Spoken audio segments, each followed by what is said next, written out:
Welcome to 5 Good Minutes. You're listening to today's inspirational message on the book of Ecclesiastes with Dan Irvin. Welcome back to the 5 Good Minutes podcast. Today we're continuing in Ecclesiastes chapter 5. And I want to look at verses 4 and 5 specifically today.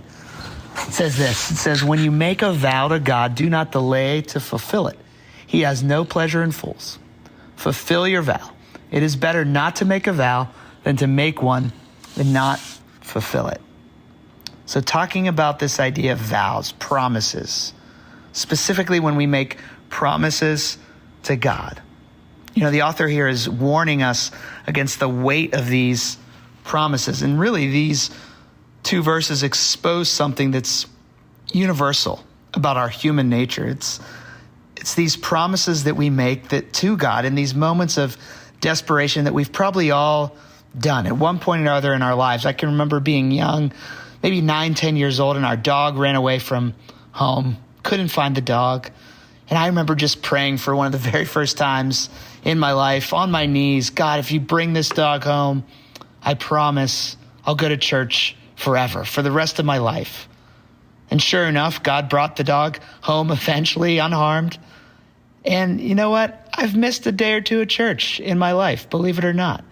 And, you know, as silly as it is, you know, as a 9, 10-year-old me, I thought, man, that's what God wants from me. He just wants me to be in church every Sunday, be doing my best, as best that I can. If I could just do this, it was a sincere thing that I was offering to God. So the issue isn't that making a vow is inherently wrong. They can be sincere. They can be acts of worship, commitments to honoring God with our lives. But the problem is, and the warning here is that our vows, our promises, they often overestimate our ability to keep them when we underestimate how easily we fall. Ecclesiastes 5, it warns us against this because it reveals something about our humanness, our pride. When we make these promises, we assume we can deliver. But if we're honest, we know our track record, that we forget, we stumble, we fail. God really doesn't desire this kind of vow making, this self-reliance, this pridefulness that wells up in us, masquerading maybe as devotion. But here's the amazing truth of the gospel, that Jesus made a vow, a promise on our behalf, a vow that we could never keep on our own. You know, as the night before Jesus was led away to be crucified, he lifted up the cup of wine at the table, this Last Supper moment, and he said these words, "This is the new covenant in my blood." A covenant, more than a promise. It's an unbreakable commitment. And unlike us, Jesus did not fail. He did not delay to fulfill this promise. On the cross, Jesus kept his vow fully, completely. He bore the weight of every broken promise, every failure, every act of our own unfaithfulness.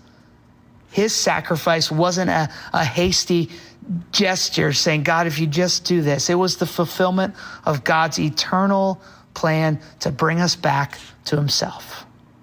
Well, this changes everything. Our relationship with God, it no longer rests on the shaky foundation of our own faithfulness, but it rests on the rock solid foundation of the faithfulness of Jesus.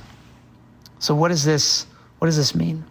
Well, I think first it means that we now approach God in a different way, with humility, not with empty promises or grand declarations of what we can do for God, but with a heart that recognizes that we need grace.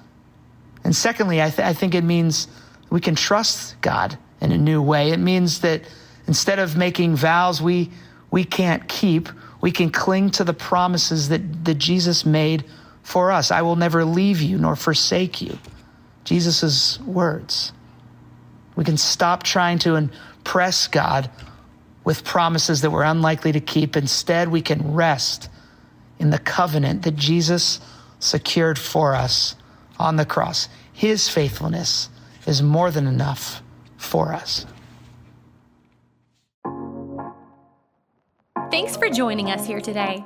There's a lot of great content to explore on Orchard Hill Plus and on the Orchard Hill main feed from the weekend. Have a great day.